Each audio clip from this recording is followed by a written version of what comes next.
Het jy al van mense gunsies en gafies en werkies en diekies en daaikies gedoen en dan eenvoudig dodge hulle jou? Hulle betaal jou nie? Ek het dit al baie gedoen. En dit vat nogals in 'n ou, want ek bedoel, jy doen dit die goedheid van jou hart, want jy's in 'n beter finansiële posisie as daai ou.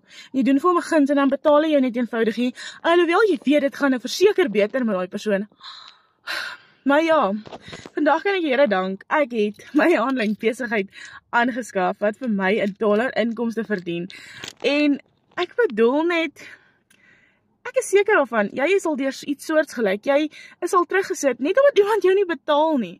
Maar my mens, jy kan actually vir jouself begin werk, jy kan vir jou tweede inkomste skep, van die huis af. As ek dit kan regkry, kan jy ook.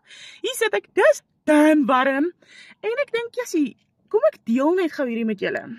Nou kry ek van die mense wat vir my sê, jy weet nou, ek kan nie op die kamera verskyn nie, wat. Ek kon ookie.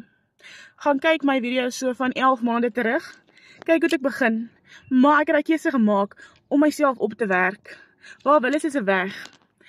Op die einde van die dag is dit nie jou vyand wat jou skuld gaan betaal nie, dis jouself.